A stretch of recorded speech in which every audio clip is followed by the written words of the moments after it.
simply how to build happy society, happy humanity on this small planet. Can human civilization on this planet reverse this pollution and save our environment? This is a challenge for our generation.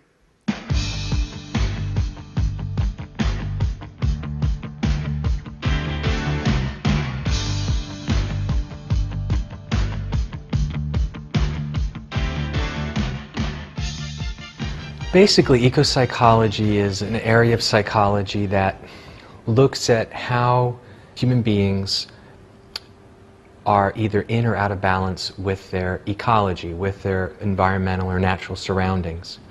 And the way I like to tell people most of the time, to make it as simple and understandable as possible, is that in many native cultures, going back thousands of years, when the medicine man or medicine woman of the tribe was trying to see whether or not somebody was what we'd call emotionally or psychologically healthy or okay, one of the first things they'd be looking at is not only the individual, but the relationship of the individual to their environment. And even more importantly than that, the relationship of the village to the environment.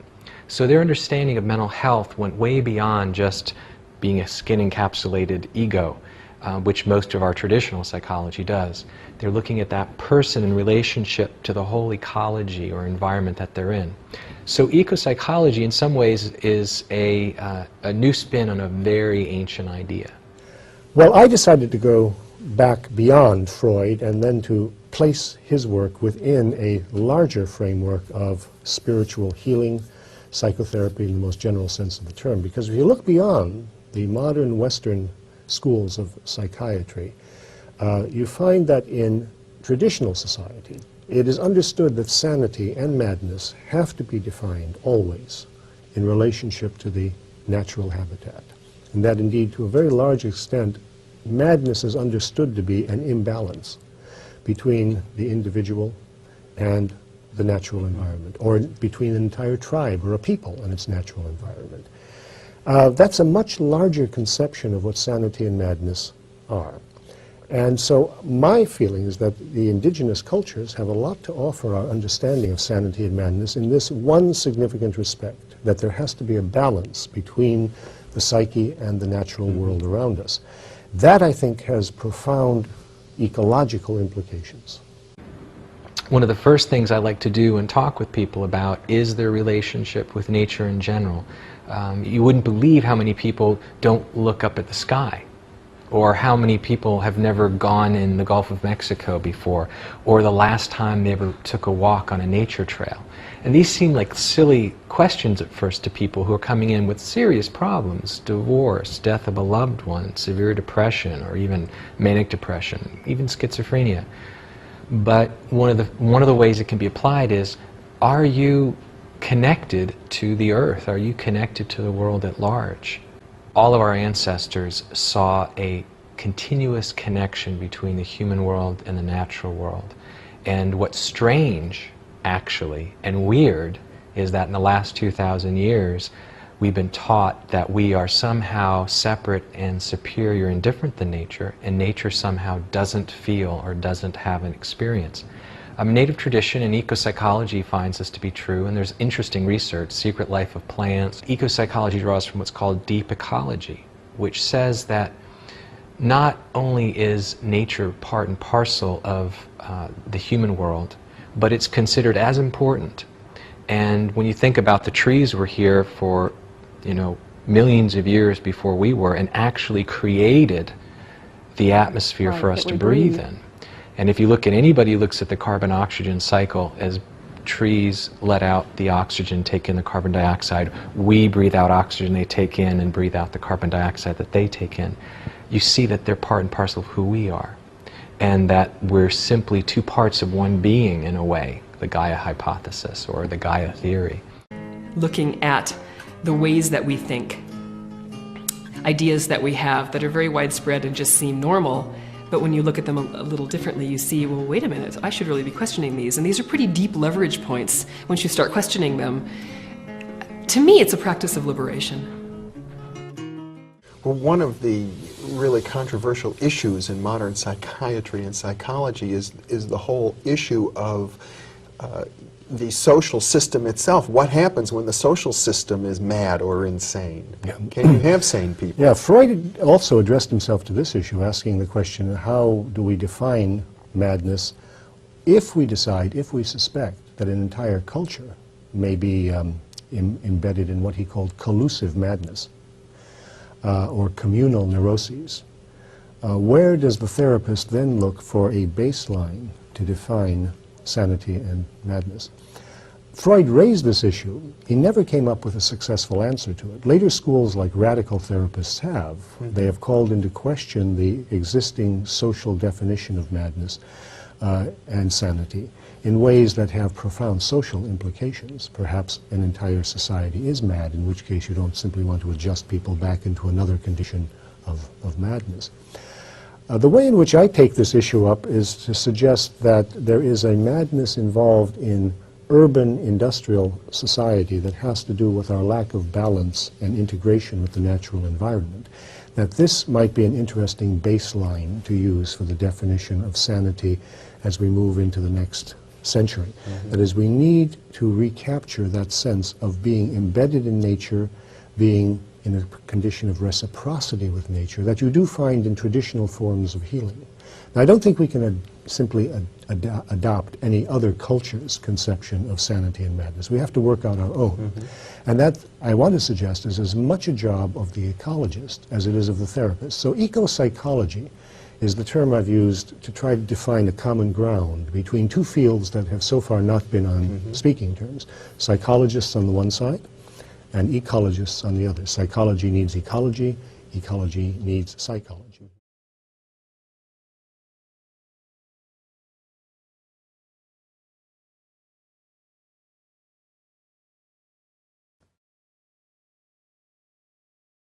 Well, this is Jim Lovelock's great contribution to science, for which he definitely deserves about 10 Nobel Prizes.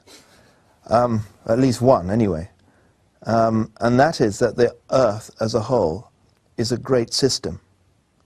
Now, what do we mean by a system? It means that it's pretty obvious, really, that everything is interconnected. That the land, the oceans, the rocks, the atmosphere, and the living creatures are all connected in one great system. The Gaia hypothesis doesn't really involve people directly.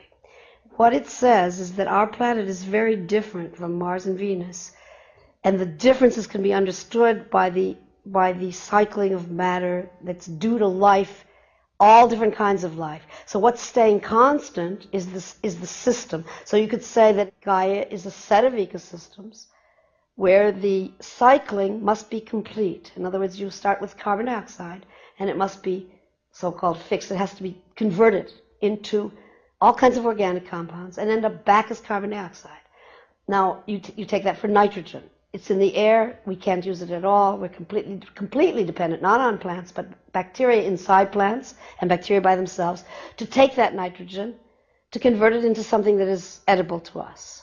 So an ecosystem, by definition, has to do all these conversions, these chemical conversions, so that things cycle completely. And as I was saying before, an ecosystem of one kind of animal or one kind of plant is not an ecosystem. You've got to have the diversity to do that. So some people would say, and maybe they're right, that the smallest ecosystem on Earth is Gaia, because there isn't an absolute, even those deep sea animals they're using oxygen that's generated at the surface. So, I mean, I think we have to have systems way of thinking. And the thing about systems is that you can't privilege the parts. You can't, because it's not a system. A system depends on a lot of interacting parts.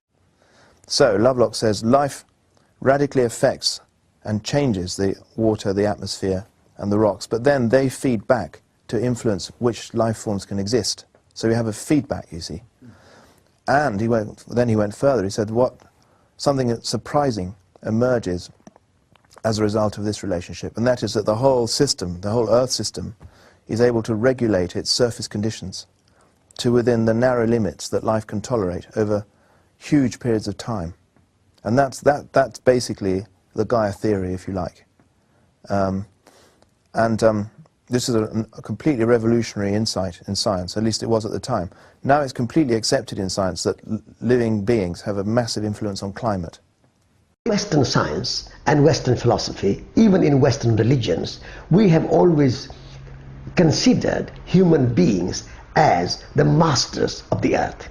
We think that all our natural world, all our forests and rivers, all our earth and animals are for us. They are ours, and we can use them for our benefit.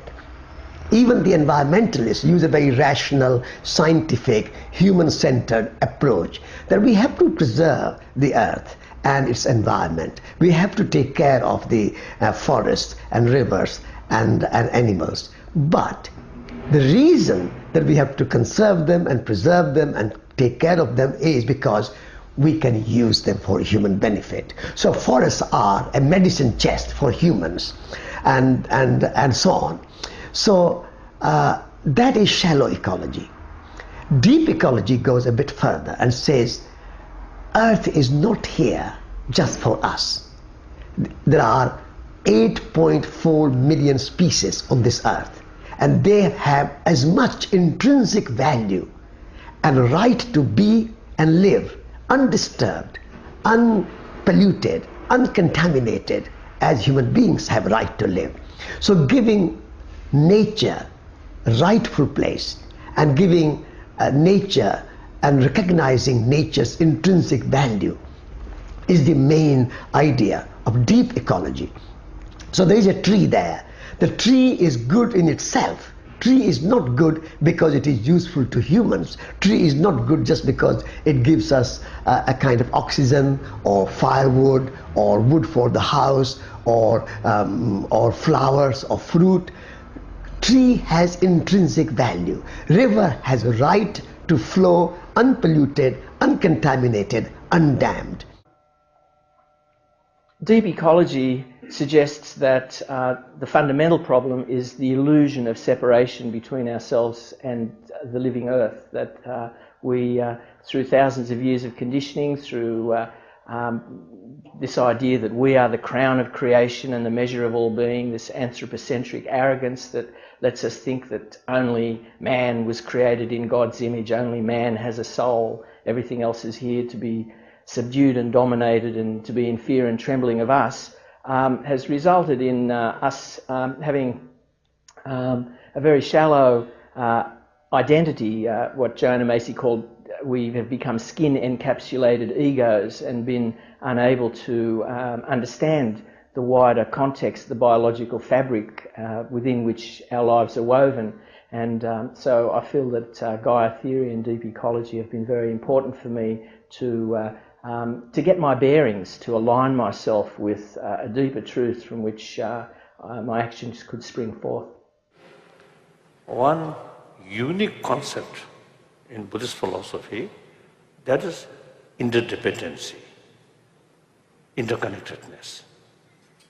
So that I usually telling people that concept come from Buddhist sort of tradition, but it is applicable in every field, economy, environment issue, and global issue. See, the reality, as you mentioned, everything interdependent. Everything is dancing with each other. The species connect with each other. So this eternal dance is going on of connectivity, of interdependence, of mutuality, of reciprocity. So that is totally a different worldview than this natural selection and a sort of evolution where people have come up with this idea of survival of the fittest and survival of the strongest. And that turns into social and political idea as well. And social Darwinism says that we have to compete in the world, and those who are strong and wealthy and powerful can win. And that is where that kind of idea leads to war, to capitalism, to selfishness, to a cult of individualism. Whereas the new paradigm thinking of dance, Earth is a dance of species and life. Dance of life gives a new twist, and it considers the whole earth as one interconnected living earth, living organism. And that's where the scientific theory of Gaia fits in very well, because James Lovelock's idea that this is a living earth and we are all part of this one living organism rather than competing with each other. So that also takes Darwinian idea of evolution a step further and creates a new worldview of interconnected living organism as earth. So what is ecofeminism? It's a tool, a lens for analyzing the connections between environmental justice and gender justice. It also sometimes challenges some of our deeply held assumptions. It calls on us to recognize the systems of racism, sexism, homophobia, and all other forms of oppression. In brief, ecofeminism challenges us to think about the ways that the social mentality that leads to the domination and oppression of women is directly connected to the social mentality that leads to the abuse of the environment. So what does that mean in practical terms? One way that ecofeminists talk about that is that we use these metaphors to talk about the earth as a woman. And it's not coincidental that we treat both the earth and actual women badly. Most mainstream analysis of climate change does not include gender in the focus. So we know that women and girls may be more dependent on resources that are most threatened by climate change. Women's bodies may respond differently to rising levels of heat. In France in 2003, there were extreme heat waves, and women had a higher mortality rate than men. So all of these elements in thinking about how we analyze climate change mean that we have to include more women at the table when we're talking about climate change. Eco-socialism is a socialism whose ground extends beyond the empowerment of labor to the restoration of the integrity of nature. A basic definition of eco-socialism is that it be a mode of production in which freely associated labor chooses ecocentric values to heal the earth and to make it flourish once again. The overcoming of accumulation is not therefore a general impoverishment of humankind. It is rather an overcoming of poverty that entails the redefinition of wealth. This involves multiple and interrelated shifts. 1. From production for exchange to production for use. 2. From social relations ruled by quantity to those embodying qualities. We would call use values become the end of production and not the means to the end of expanding exchange value, money and capital. 3. From a society ruled by general estrangement and fetishism to one of mutual recognition.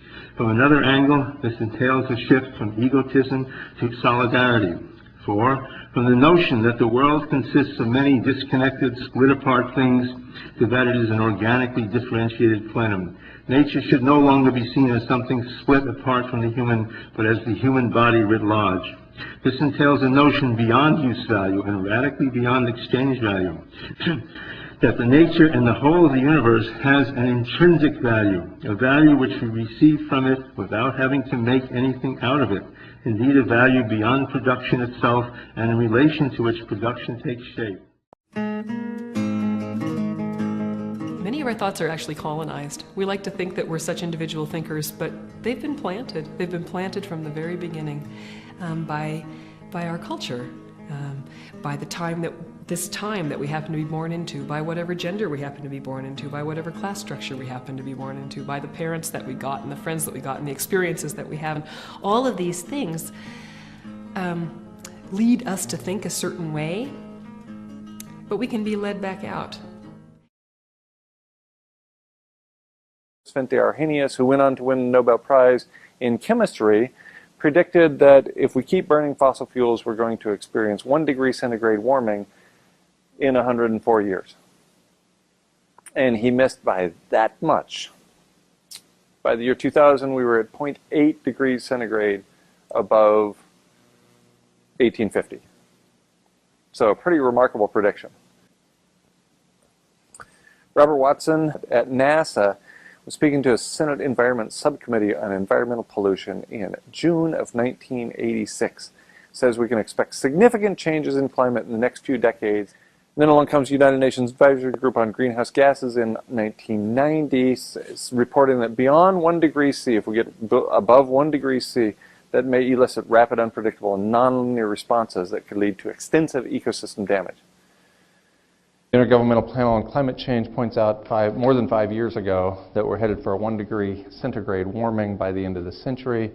It's not that our bodies can't handle 1 degree centigrade temperature fluctuations. Where I live in the desert in New Mexico, this time of year, it's always between 10 and 20 degrees Fahrenheit in the morning, and it warms up to 70 or 80 degrees Fahrenheit in the afternoon. And it hasn't killed me yet. So that's not the issue. Our human bodies can handle profound temperature fluctuations. The ecosystems on which we depend for our lives, on the other hand, are incredibly sensitive, are unbelievably well tuned to the climate that we are experiencing now. Hadley Center for Meteorological Research comes along about a year after the IPCC's fourth assessment and says we're headed for 2 degrees centigrade temperature increase by 2100. Positive feedbacks resulting from a 2 degree centigrade warming lead quickly and undoubtedly to a 6 degree warmer world. We're on track for 2 degrees C in 2017, according to the International Energy Agency's World Energy Outlook from just about a month ago. United Nations Environment Program says we're headed for 3.5 degrees C by 2100. You think 2 is bad, 3.5 is catastrophic. 3.5 C is not catastrophic in terms of what our bodies can handle and what our technology can handle. You've experienced 3.5 C warming tonight, probably, when you came from outside inside, or when you go from this room to out in the lobby, you experience that increase in temperature. So that's not the issue. What's at issue is habitat. At 3.5 C warmer, the oceans become so acidified it probably destroys all or nearly all the plankton. That's the base of the marine food web.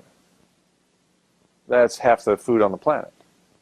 At 3.5 C above baseline, the temperature swings associated with that probably lead to denaturing of proteins on land plants in areas that are hot because it gets up to 130 degrees Fahrenheit and causes proteins to denature and causes the plants to die. Or we get extreme cold temperatures, even in places where it's warm, such as Tucson, Arizona, where 2 of the last 4 years it was cold enough to kill citrus trees that were 80 to 100 years old, because the cold temperatures associated with a wavering jet stream, a meandering jet stream, reached all the way down in Mexico City. So it's habitat, it's not temperature per se. Hadley Center for Meteorological Research comes out a year after the previous assessment and says 4 is the new 2, and it's coming by mid-century. Global Carbon Project and the Copenhagen diagnosis, consistent with the COP15 meetings, climate change meetings, in November 2009, concludes 6 or 7 C, respectively, by the end of the century. The United Nations Environment Program says up to 5 C by 2050. On our current emissions path, we'll hit carbon dioxide levels in 2100 last seen at 16 C. It's kind of a big number. Paul Beckwith, the University of Ottawa, climate scientist, a year ago says we could experience a 6 degrees C temperature increase within a decade. Finally, from just a month and a half ago, climate change is on track to occur 10 times faster than any time during the last 65 million years. So what we're looking at is an unbelievably rapid change in climate at the global scale. Climate change is irreversible. The level of atmospheric carbon dioxide currently is the minimum level that will be there for at least the next 1,000 years. We have more than 390 parts per million carbon dioxide in the atmosphere right now. That's the minimum amount we'll have for at least the next 1,000 years. The bad news is that none of these models include important positive feedbacks. None are included in these way too simple, way too linear assessments. The good news is that none include economic collapse. As Tim Garrett pointed out in a paper written 5 years ago and published 3 years ago, only complete economic collapse prevents runaway greenhouse. Only complete economic collapse prevents runaway greenhouse. and allows for the continued persistence of our species on this planet. I will suggest that over the course of this decade, climate change is going to come in as the coup de grace to deliver the final blow to world economic growth. We all know the story. Global carbon emissions are rising, so are global temperatures. We've already put enough CO2 into the atmosphere that at least 2 degrees of warming is inevitable. The Department of Defense gets on board and finally admits in their quadrennial or every 4-year assessment that climate change is among the security threats to American empire. And the Intergovernmental Panel on Climate Change in their 5th assessment, which was just released last Friday, concludes that global warming is irreversible without massive geoengineering. This is one of the more conservative scientific bodies on the planet. They work by consensus, and after the scientists reach consensus, they then vet their report through the political process. So politicians have to sign off on the IPCC's assessment before it's released, and they conclude that we've reached runaway in the absence of geoengineering. Well, let me put that aside and turn to another threat to survival, and not immediate but imminent, and you're all aware of it. It's environmental catastrophe. The facts are familiar to anyone who bothers to read scientific journals, and each one is more alarming than the last one. So take a couple of very recent reports. On April 29th, the National Oceanic and Atmospheric Administration, government administration, gave its latest report on ocean surface temperatures off the northeast U.S. coast. They're the highest in 150 years. Drastic effects on ecosystems keep going up. A couple of weeks before that, Science magazine, the main scientific weekly, reported, I'll quote, a study that showed that even slighter, warmer temperatures, which are less than what's anticipated in the coming years, could start melting permafrost, mainly in Siberia, which in turn will trigger the release of huge amounts of greenhouse gases, methane, much worse than carbon dioxide, that are trapped in the ice. And that'll set off escalating, nonlinear processes of destruction. When you look at how we're doing on our one chance, one place we can live, what's your assessment? Well, there are a lot of people I have a great deal of respect for in the world who are saying we've passed too many tipping points to go back.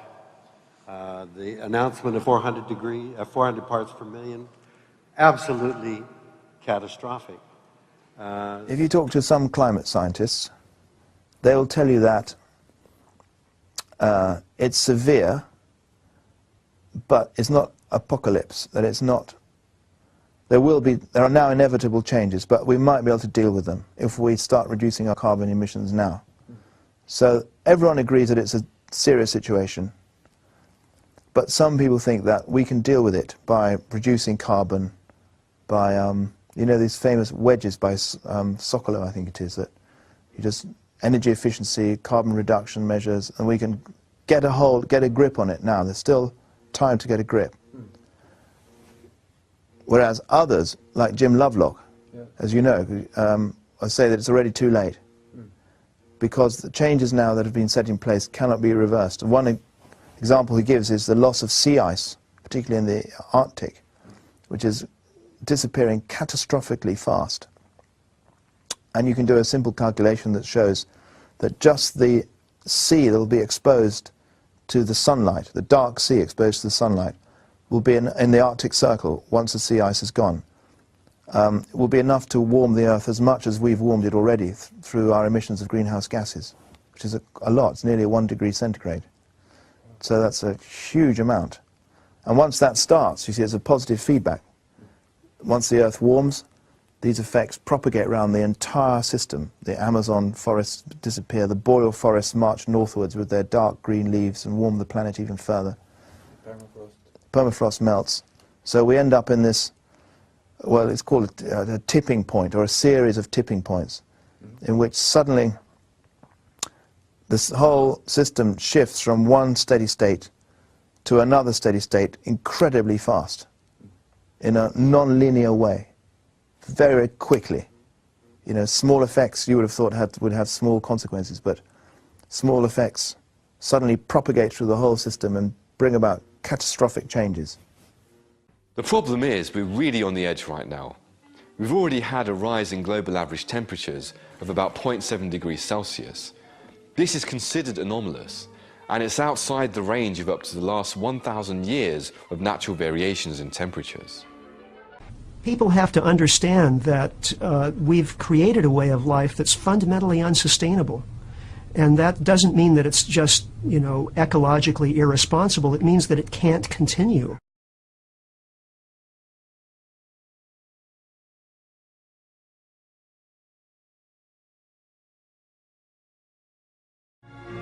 Our animal bodies, I think, formed by the earth itself, want and require a real relationship to the world, to the water, wind, and soil, to the animals, plants, and fellow humans that comprise the community into which we were born. But we're stuck in the Hall of Mirrors, and we've begun to lose our sanity. So that you see the beginning of something like dissociation, like post-traumatic stress disorder, like schizophrenia, like multiple personalities. You know, you see that the fragmentation in the world today is being mirrored in all of these kind of very severe psychological disorders. If the world, the system that we're living in, is harming other people, then that's something that, you know, you can't live with that. So if you look at the people who have been assimilated into empire, and if you look at the imperialists themselves, you find an incredible dissociation from reality. I don't think life for most Americans, despite our affluence, is all that it's been cracked up to be, and people are afraid to talk about that. They're afraid they're the only ones that are experiencing deep dissatisfaction. I think if you don't get depressed, you need to see a therapist. I mean, on this issue. There's something wrong with you if you don't get depressed about this. You'll need help to work out why you're not depressed. And I think many people are, not enough people are depressed. I think many people are in denial. Denial. Denial. Denial. Denial. Denial. Denial. Denial in huge neon letters that blink on and off like the old Rocky and Bullwinkle credits at the end of the show. Because our consumer culture just cocoons us, temporarily at least, from this knowledge and from these terrible things that are going to happen to us. Why do so many victims of abuse stay with their abusers? Because they're identified with the system, and they've been taught since early on that everything is about protecting that system. With civilization, we've been taught to identify with this larger whole that isn't us. When a worldview hardens into an ideology, it also blocks our emotional development. And so we have the spectacle of many people, especially those who presume to lead us, walking around in adult bodies, but actually functioning at the emotional level of 5-year-olds or even younger. As civilization has provided more and more for us, it's made us more and more infantile, so that we are less and less able to think for ourselves, less and less able to provide for ourselves, and this makes us more of a herd. We develop more of a herd mentality where we take our cues from the people around us, from the authority figures around us. In some ways, we're in a culture of 2-year-olds where we just won't look at the limits. Dominion over the earth in Genesis didn't mean to leave this pillaged and smoking.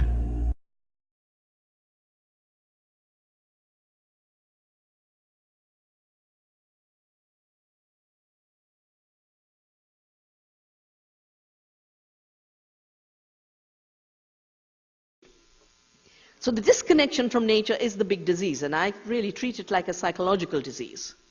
All around me are familiar faces, worn out places, worn faces, bright and early for the daily races, going nowhere, going nowhere.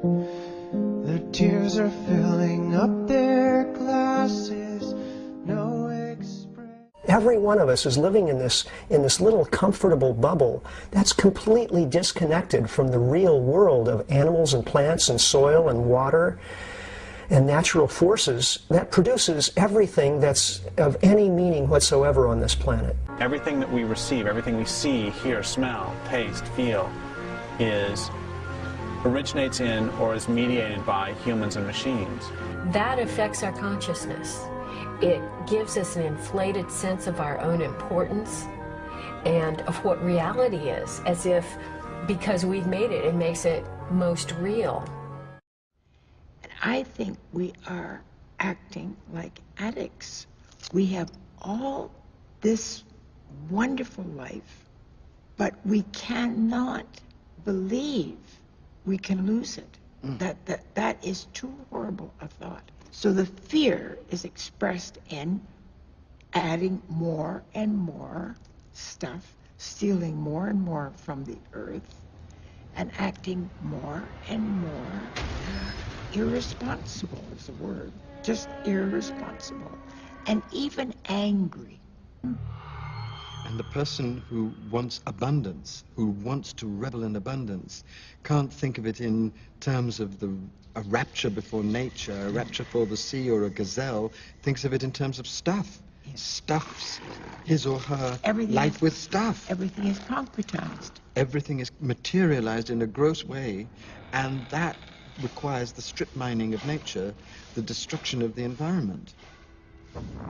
There's a great line by a Canadian lumberman: when I look at trees, I see dollar bills. And if when I look at trees, I see dollar bills, I'm going to treat them one way. I'm going to convert them into dollar bills. If when I look at trees, I see trees, I'm going to treat them another way. And if when I look at this particular tree, I see this particular tree, I'm going to treat it differently still. And it's the same with fish. If when I look at salmon, I see dollar bills, I'm going to treat them one way. If when I look at salmon, I see salmon, I'm going to treat them another way. If when I look at this particular fish, I see this particular fish, I'll treat it differently still. The same is true also of women. If when I look at women, I see orifices, I'm going to treat them one way. If when I look at women, I see women, I'm going to treat them another way. And if when I look at this particular woman, I see this particular woman, I'm going to treat her differently still. If you perceive another as a resource, you're going to use them as opposed to enter into a relationship with them. I think what happens, we don't want to open up and become sensitive about what's real there in nature because we know we're going to feel a lot. And in our culture, we're almost feel-phobic, affective-phobic. You learn it as a child.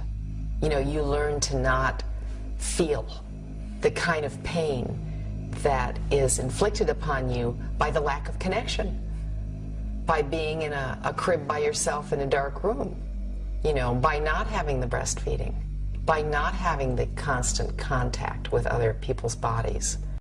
Addiction is based on continually seeking more of what it is we don't really want, and therefore never being fully satisfied.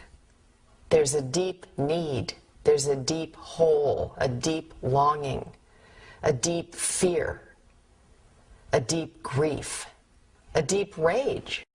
I think part of looking at things exactly the way they are is feeling how isolated and alienated we have become from ourselves, from the people around us, and from the natural world. And when you look at that and experience that, the natural response is deep grief. Deep grief at the loss of connection.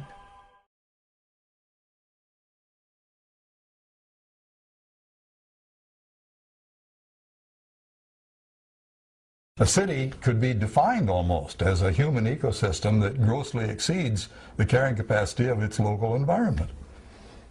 Modern cities are fossil fuel dependent. Besides energy, civilization demands numerous essential resources: fresh water, topsoil, food, forests, and many kinds of minerals and metals.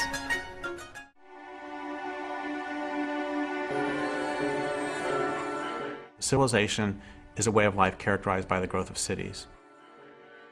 So you've got groups of people living in a dense enough population that the local land base cannot support them. What that means is you have to get your basic resources from somewhere else because you've used them up where you live. So you're going to go out into the countryside and gather up whatever it is you want, bring it back in.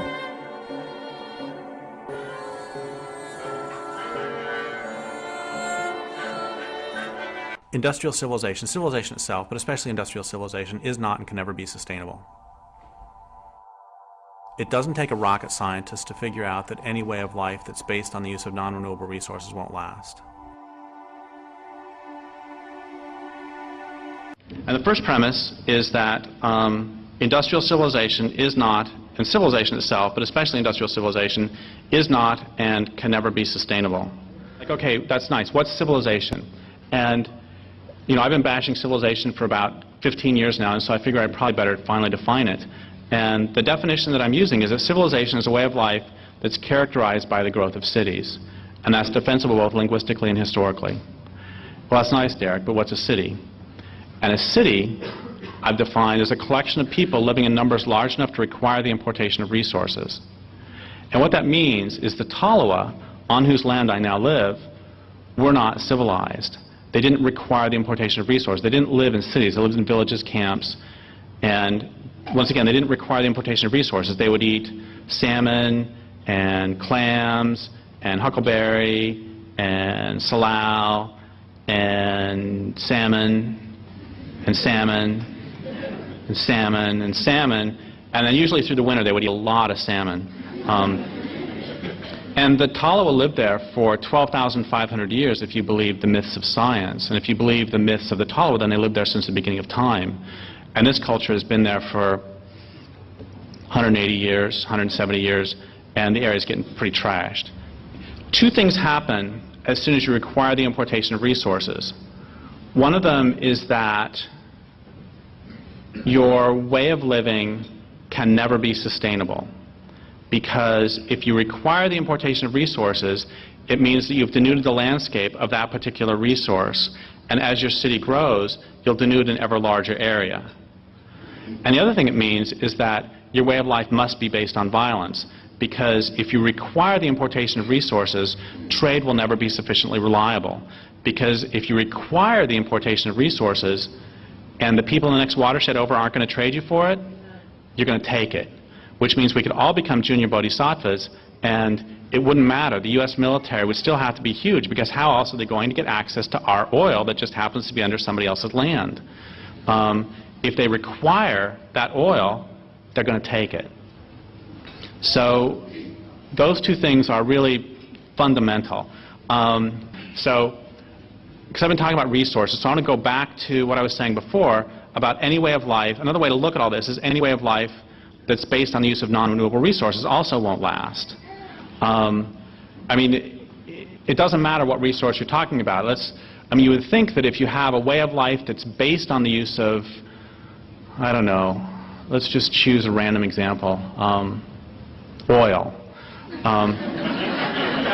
You would think that you would start to consider what's going to happen when this non-renewable resource runs out. But I believe we went through this huge shift in 100 years from agricultural, village-living animals to big city dwellers. And in a big city, our highest priority becomes, as long as there are parks out there where we can go and play and camp, in a city, our highest priority becomes our jobs. Because we need jobs to earn the money to buy the things that we want. And so the economy becomes our highest priority.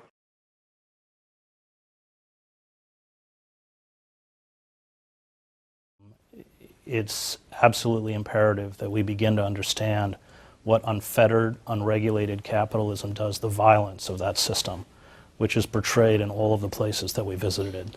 These are sacrifice zones, areas that have been destroyed for quarterly profit, and we're talking about environmentally destroyed, communities destroyed, human beings destroyed, families destroyed, and because there are no impediments left, these sacrifice zones are just going to spread outward. What do you mean there are no impediments left? there's no way to control corporate power. The system has broken down, whether it's Democrat or Republican. And because of that, we've all become commodities, just as the natural world has become a commodity that is being exploited until it is exhausted or it collapses. Unfettered capitalism is a revolutionary force. It turns everything into a commodity that it exploits until exhaustion or collapse. Human beings become commodities, the natural world becomes a commodity, and that's why the environmental crisis is intimately twinned with the economic crisis. It's all about quarterly, short-term profits. And of course, one of the things you can't talk about is to talk about what the alternative to capitalism is going to be. We have think tanks called universities. How many people in universities are clearly thinking about that? How many people in universities are totally corrupted into simply supporting the views of the corporations? I call capital the efficient cause of the crisis, the prime driving force, the elimination of which is the essential condition for an ecologically sane future. This is because the capitalist economy produces things in order to produce capital, which is a value term that expands. Chief product of capitalism is capital. In order to produce capital, it produces commodities because the capital is embedded in a nascent form in the commodities, and the commodities have to be produced on an ever-expanding terrain because of the competition between capitalist firms, so that if any of them does not expand, it will be eaten by somebody else. Anyone who believes that economic growth can go on forever in a finite world is either a madman or an economist. The global economy grows exponentially at about 3% a year, consuming increasing amounts of non-renewable fuels, minerals and metals, as well as renewable resources like water, forests, soils and fish faster than they can be replenished. Even at a growth rate of 1%, an economy will double in 70 years. But this 3% compound growth forever is something that capital cannot stop doing for a very simple reason. Now, capitalists start the day with a certain amount of money. They go into the market and they buy labor power and means of production, and they go into production. They produce a commodity and then they sell it at the end of the day for more money than they started out with. In other words, capitalism has always been about more, and even more. And so what that means is that the capitalists themselves have no choice. They have no freedom of choice. They have to accumulate or die. The system has to grow or die. And it has got to the point where it's prepared not only for it to die, but for us to die and everybody else with it, if necessary. The source of all happiness is nature. And if you think about it for a minute, you know, we all live by consuming nature. Life lives by consuming life. And so it's no surprise that our economy is based on consumption. The problem is that the whole economy, the premise of the economy, and the premise of giving people an opportunity to meet their basic needs is based on consumption, and the assumption that that consumption can go on forever and at an increasing rate. And in trying to understand mass violence, I've been looking more deeply at the systemic and structural issues such as climate change, energy depletion, food production, economic crisis, and how these crises interact with one another and how they can also aggravate and radicalize conflicts. When we're looking at these crises, we're looking at them in isolation. We're unable to see them as parts of a whole.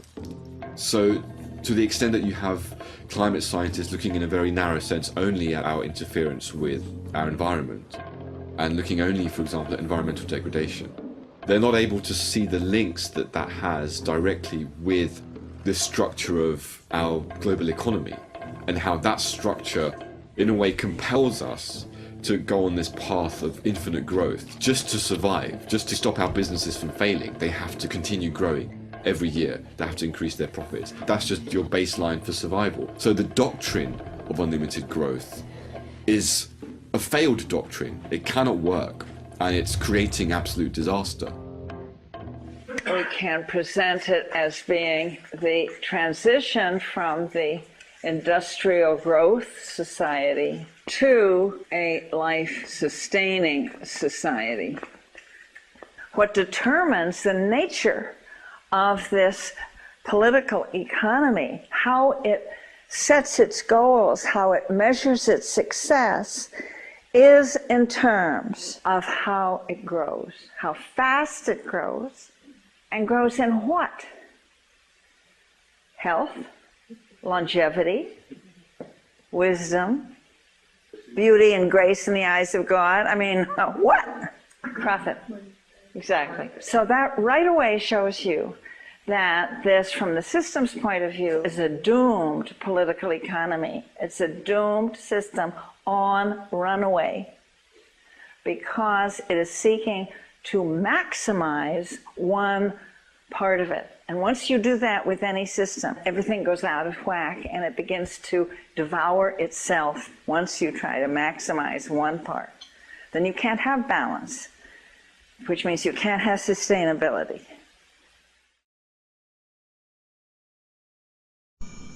Globalization allows people on one continent to buy goods and food made by those on another. The lines of supply are long, placing strains on a limited oil resource. We now rely on distant countries for basic necessities. And under the principles of globalism, this new globalism idea, it's a tenet of globalism that the resources of the world should be available to the highest bidder. Now that clearly is the United States at the present time. And so we face a kind of conflict, of the first steps of which are already being unfolded in front of us.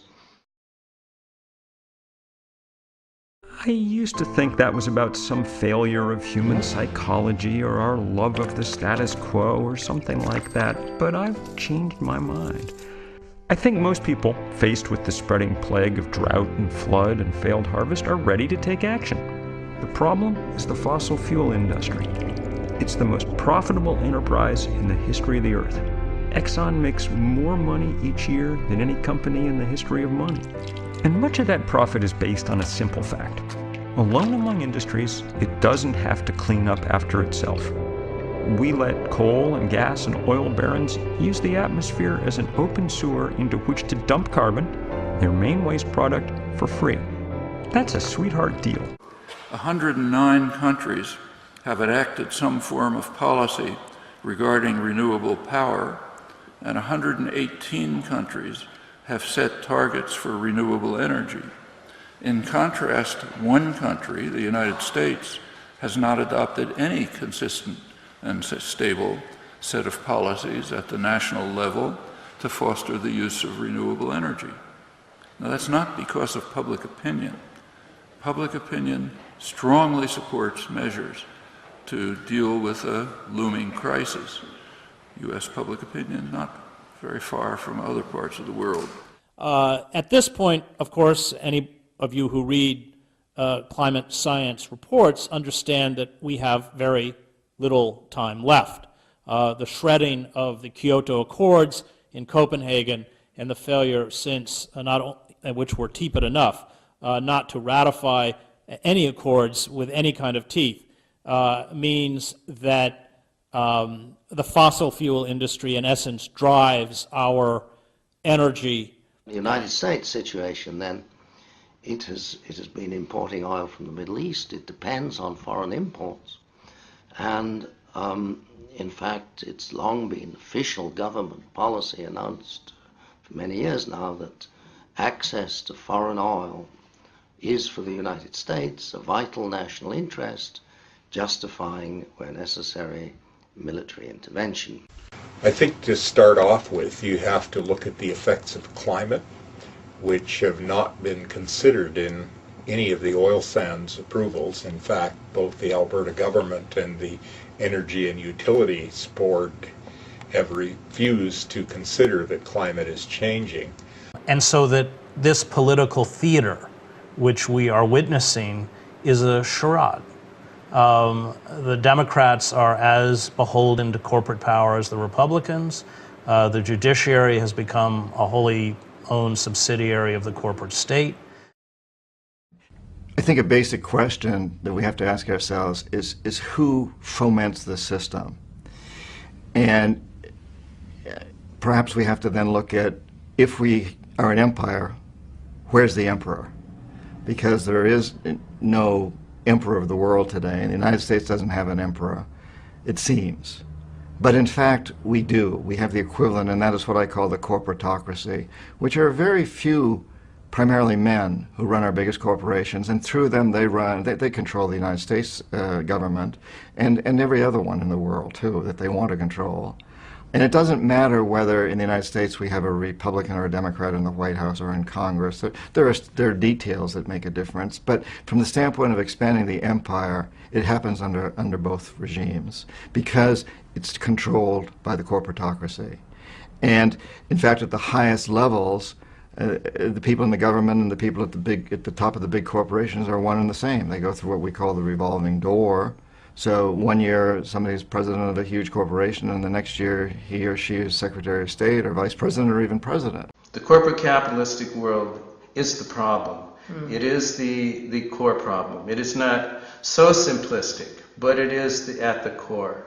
And that's where the shift needs to take place. But what corporate globalization has done is mutate this even further from anthropomorphism to corporatism.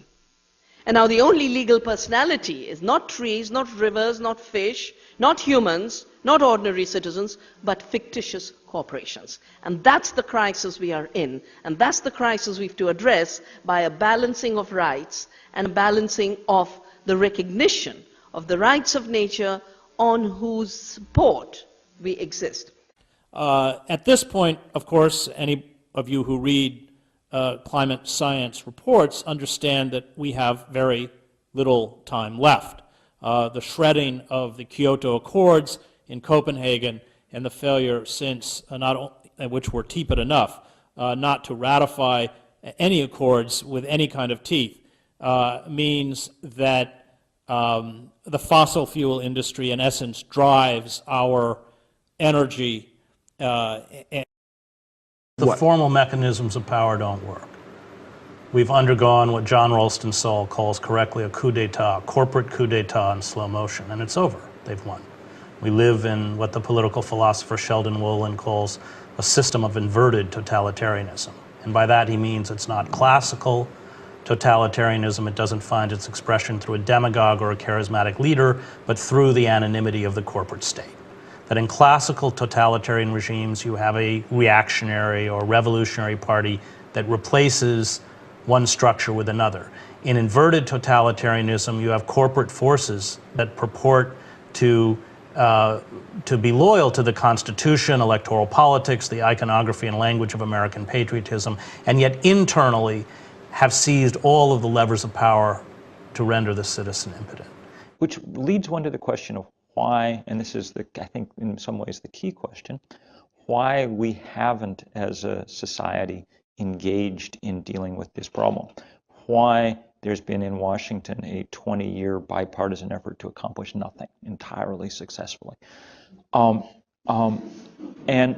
I think the answer mostly has to do with the incredible power of the fossil fuel industry. This is the richest industry that the Earth has ever seen. I mean, no hyperbole. Exxon made more money last year than any company in the history of money.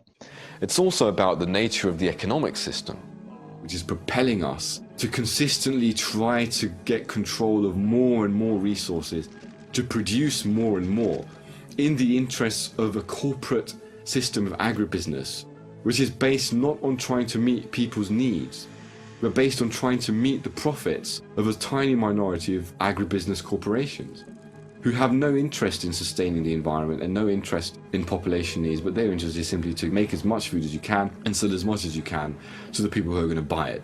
So that means producing for the interests of the industrial societies in the north and trying to maximize their consumption at prices that can maximize your profit. And you say, though, we are accomplices in our own demise. You have to explain that paradox. The corporations are causing this, but we are cooperating with them. This sort of notion that corporate values or greed is good. I mean, those deformed values have sort of seeped down within the society at large.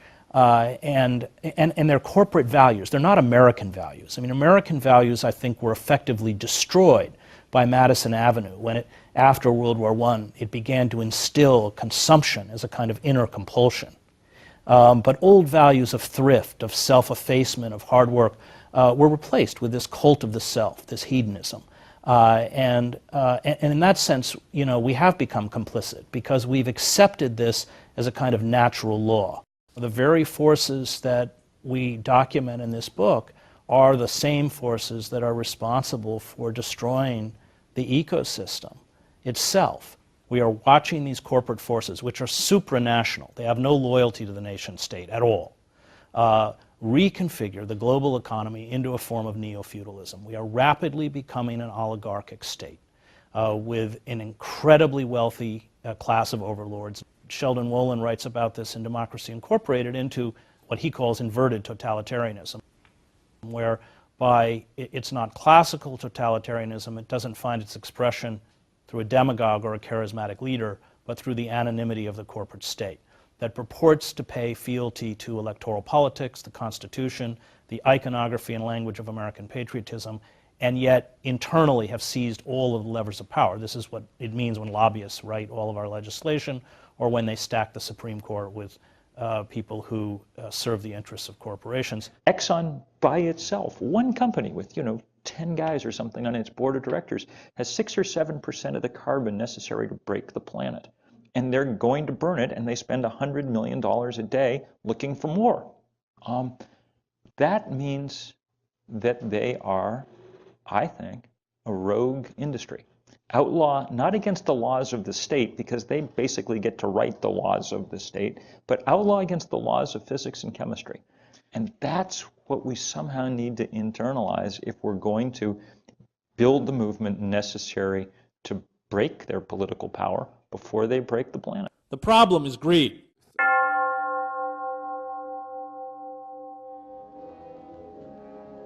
Over the last 150 years, we've created a society that runs on oil. And it's inevitable that we would have done so because it's just such incredibly inexpensive, convenient, energy-dense stuff. The problem is oil is magic. Oil has such an energy return on energy invested. It's so efficient that there's almost nothing that comes close to it. So renewables are great, but in order to replace what we get from oil, we would have to multiply our renewables many-fold.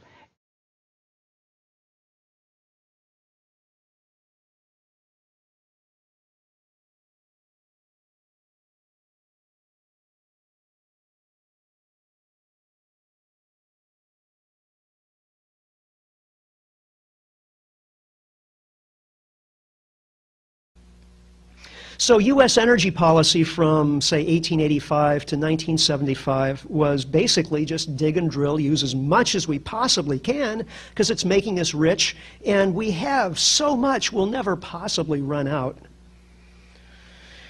Well, the first person to question this kind of energy policy in any serious way was a man named M. King Hubbert, who was probably the foremost geophysicist of the 20th century. He, in 1956, presented a paper in which he forecast that U.S. oil production would peak sometime around 1970. At that time, he was employed by Shell Research Labs, and his employers begged him not to present this paper. But Hubbert was a kind of pig-headed maverick, if you will, and he went ahead and stuck by his guns. He also forecast that world oil production would peak sometime around the beginning of the 21st century.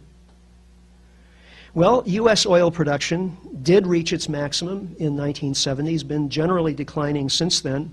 The red bars are discovery. As you can see, discovery of oil in the U.S. has declined dramatically since the 30s.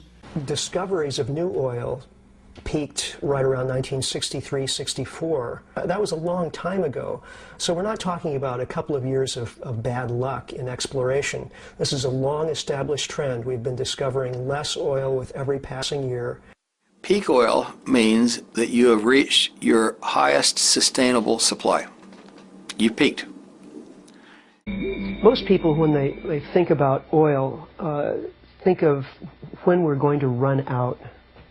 And really that's the wrong question to ask, because oil in the earth is not like oil, gasoline in the gas tank of your car. When your car runs out of gas, then you know there's a problem.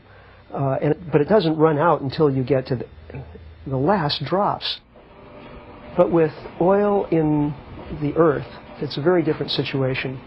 We can't just pump oil out of the earth at any arbitrary rate. All oil production, whether it's in one oil field or one country or the planet as a whole, always follows a bell curve. When you drill your first well, if the oil's close to the surface under pressure, you get a gusher. You drill more wells, the pressure goes down, the table goes down. But also you're pumping out the light sweet oil, which has risen to the top. The heavier, more expensive oil to refine, the harder to get oil, is obviously way down deep. And you have to start pumping in water or carbon dioxide or natural gas if you've got some around, and to start forcing the oil out, just as is happening in Saudi Arabia. So what you get is this curve. It starts, pulls up quite quickly, get more and more and more out, then you reach this peak or plateau. When you get to about the halfway point, the rate that you can extract the resource peaks. And after that point, no matter how much effort you put into it, you can't continue extracting the resource at the same rate. The rate of extraction peaks and begins to fall. Well, first of all, forget what they're sitting on, because that's that's like a little bit equivalent to the oil sands in Canada. They're sitting on a tremendous amount of tarmac, which is what their term for bitumen. What they don't have much left of is high-flowing oil from very high-quality reservoir rocks. Most of the rest of Goa, for instance, which is the single most important oil field in the world in flow rate today, most of the rest of Goa that's still left to be developed is the reservoir rock equivalent of what in Texas, the Austin Chalk, which was a very poor quality clay that's now petered out. The refining issue is a very serious issue. We're out of capacity. Even worse, most of our refineries were built to process light oil, which doesn't need a huge amount of cracking, and most of the oil that we have left is non-light oil. So it's not just that we're out of capacity, we really need to rebuild most of our refineries. Once an oil well starts producing oil, it's only a matter of time before it enters a decline. Individual wells have different production rates. When many wells are averaged together, the combined graph looks like a bell curve.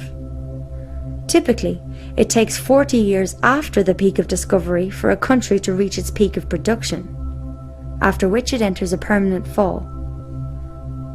In the 1950s, Shell geophysicist M. King Hubbard predicted that America's oil production would peak in 1970, 40 years after the peak of US oil discovery. Few believed him. However, in 1970, American oil production peaked and entered a permanent decline. Hubbard was vindicated.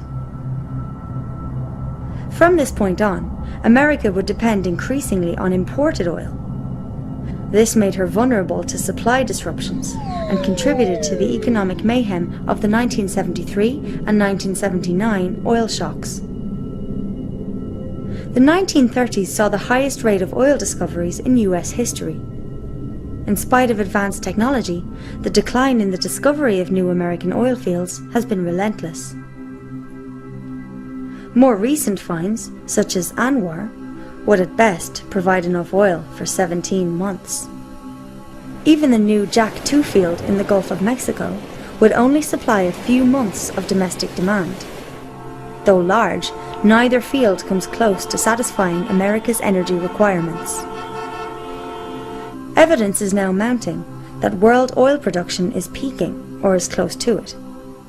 Globally, the rate of discovery of new oil fields peaked in the 1960s. Over 40 years later, the decline in discovery of new fields seems unstoppable. 54 of the 65 major oil-producing nations have already peaked in production.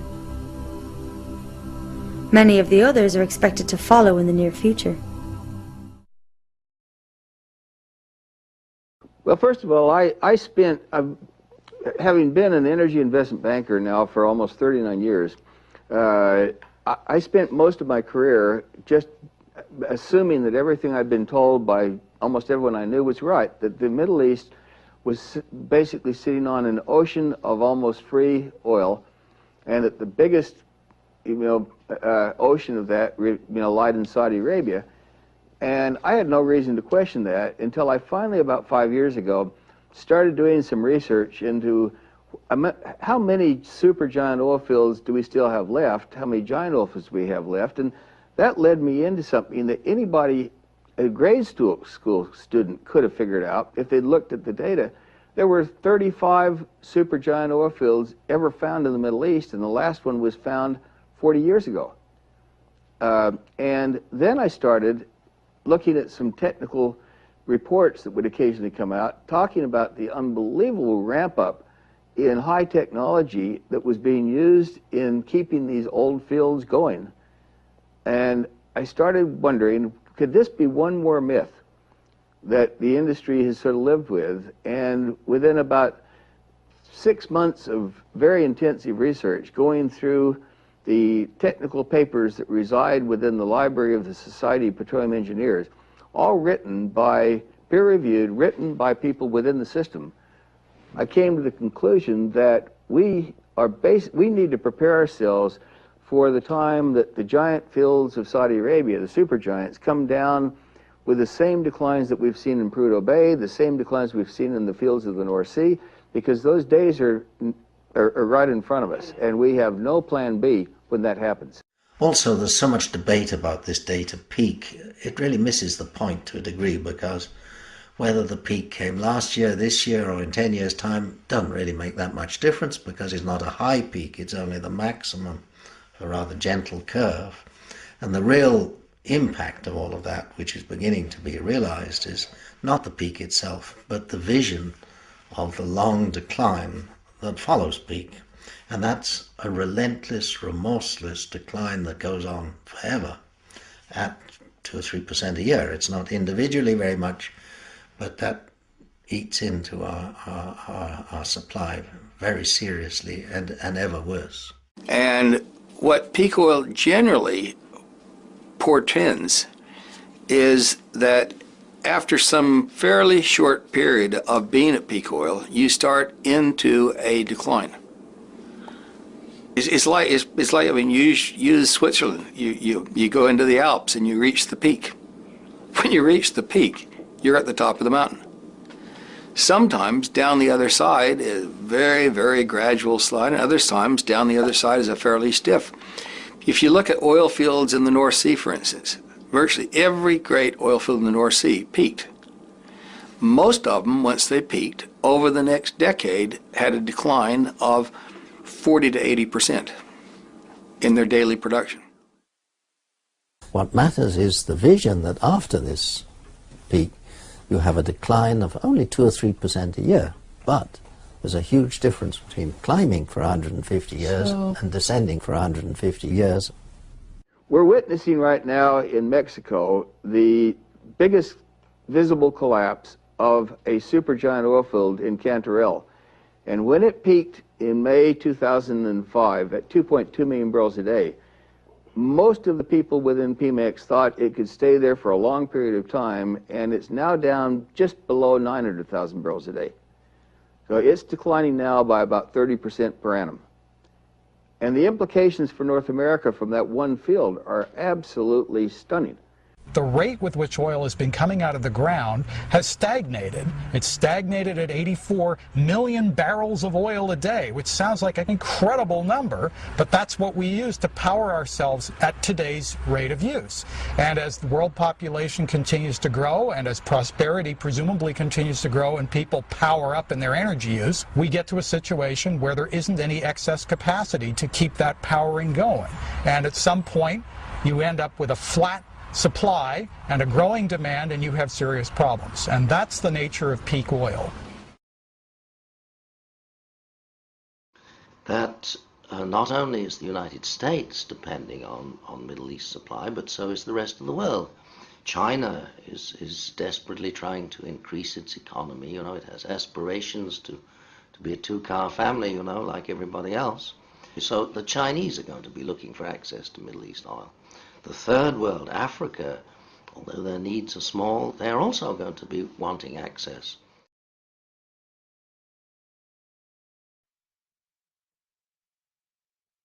So are there any alternatives to conventional oil? Well, I think we have a problem with all mineral energy resources. For example, unconventional oil, such as tar sands and oil shale. It's increasingly clear that the energy return on investment, the amount of energy that you get out compared to how much you put back in, is very, very small compared to cheap oil. And it's just not going to be enough to actually meet demand. And of course, the other issue with tar sands is that it's environmentally very, very exhaustive. It relies on billions of cubic feet of natural gas just to produce a couple of barrels of oil. You need to have extensive fresh water, extensive sources of energy. The whole process is very, very intensive and long. So tar sands and oil shale are really not going to help. Tar sands are simply ordinary oil that has migrated to shallow depths at the edge of the geological basin, and it was weathered, just weathered as it went there, attacked by bacteria, which took out the light fraction. So you're left with a sticky, tarry mess. There's a lot of this stuff there. Now, in the case of Canada, which is one of the main places, this stuff comes almost to the surface, but you have to dig out 70 meters, a maximum of 70 meters of overburden with shovels the size of this house. I mean, enormous shovels have to excavate this enormous hole in the ground to dig this tarry stuff up. They then have to centrifuge it, heat it, add caustic soda, or various treatments they have to do.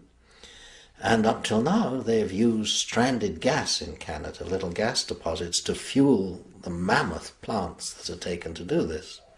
And eventually, out of this whole process, which is really a mining process and a refining process combined, you can get synthetic oil.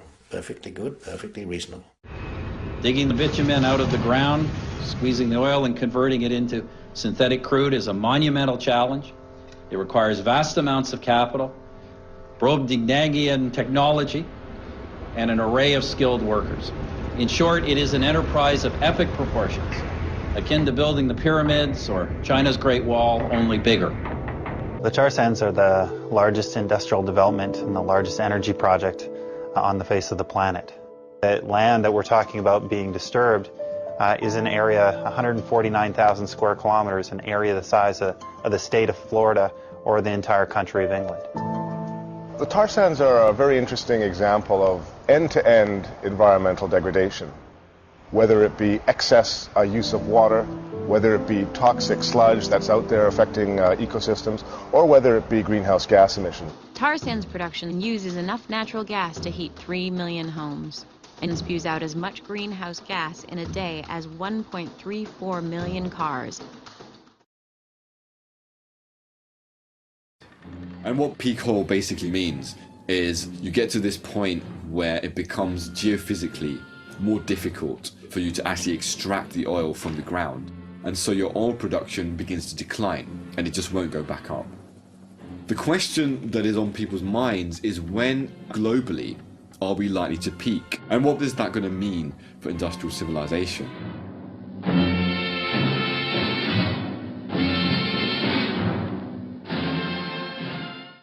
There's something like 53 countries now are physically producing less today than they have at some point in the historical past. I mean, that's fact. That's not interpretation or anything. Of course, you could, if it's just reached peak, you may say that's an anomaly. It may be able to do a little bit better next year, but by and large, most countries are either past peak or going over it. Britain, for example, peaked in 1999. Norway's also now gone over the top, as the Norwegian government confirms, and it's falling fast, about 6% a year. So that means the world is pretty much close to peak. of ordinary conventional oil. Then there's another surge of this deep water oil, the last frontier, so to speak.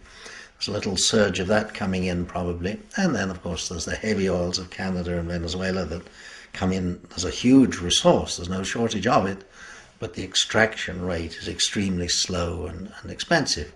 So if you put the whole thing together, I think we have a peak around 210. And I came to the conclusion that we most likely peaked in world oil production in 2005. And this really is borne out by the oil production data from British Petroleum. Their own data released in 2010 confirms oil production was rising, then in 2004 it stopped rising, leveled off in 2005, plateaued until 2008, and then it went down. And that is unprecedented. It's never happened before in the history of world oil production. I get emails all the time from people saying, you really do have to shine the spotlight on this whole phenomenon known as peak oil, the notion that we've kind of hit the ceiling. Do you think we're there? No, I think we were there in 2005. Peak oil doesn't mean the single highest amount you can produce in a day. So if you redefine peak oil as to not the peak month or peak year, but sustainable for a decade or even a half a decade, while we desperately rearrange our society, then I think there is a serious enough chance that it's already here. So what's happened, in fact, is that one country after another has followed the U.S. in going over that oil production peak. We peaked in 1970. Great Britain and Norway have now peaked, the North Sea. And declines of production there have been really staggering. Currently, more countries are declining than are advancing. And so it stands to reason that at some point, perhaps in the very near future, global oil supplies will reach that point of no return, where it's not that we will have run out of oil, but that we will have gotten out of the ground all of the cheap, easy stuff. It's the low-hanging fruit phenomenon that everyone's familiar with. Naturally, as we look for resources and extract resources, we go after the cheapest, the highest quality, and the easiest accessed resources first. First we drilled Pennsylvania, then Ohio, then we went for Texas and Southern California and Oklahoma. Only after those places were having trouble did we bother to go all the way to Alaska and then to deep water in the Gulf of Mexico.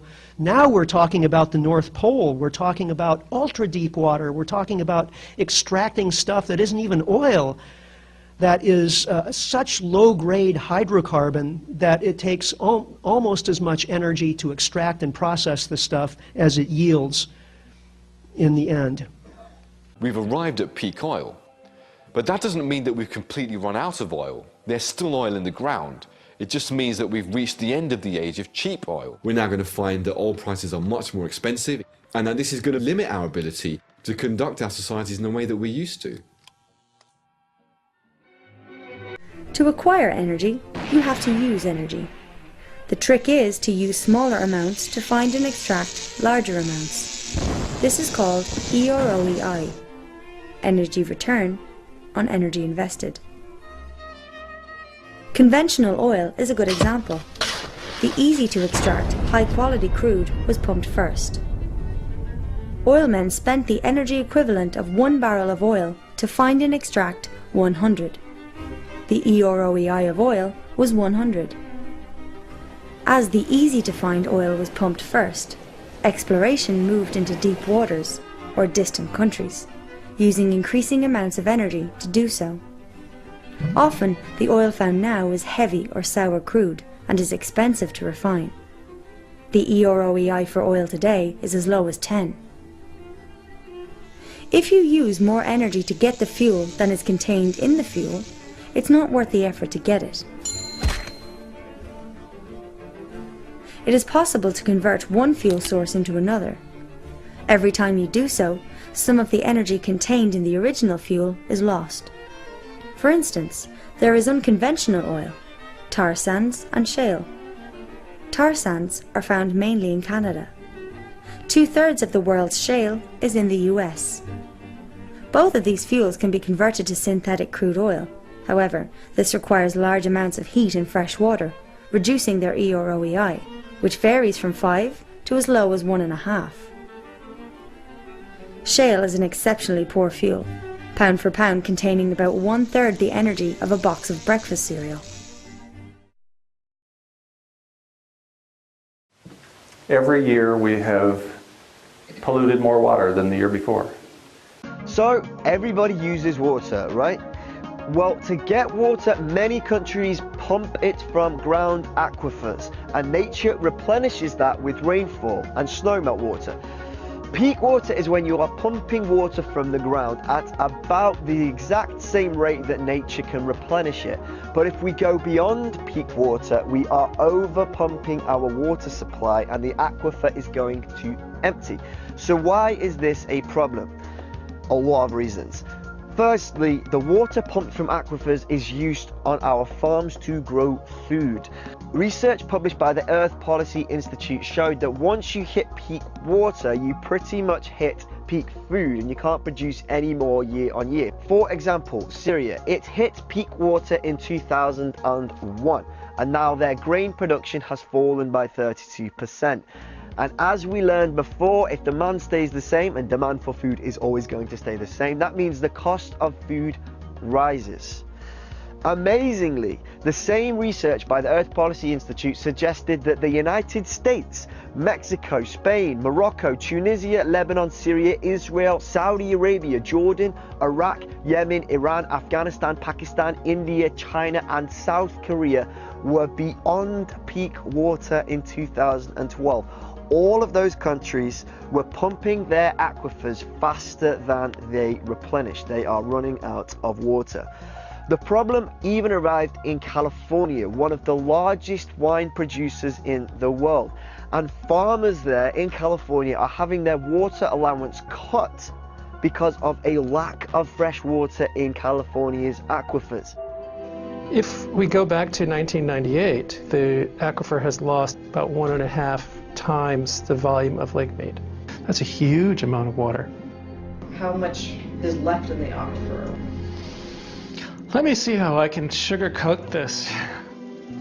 You know, I ran some back of the envelope numbers, looking at how long it would take at those pumping rates for the aquifer to be depleted.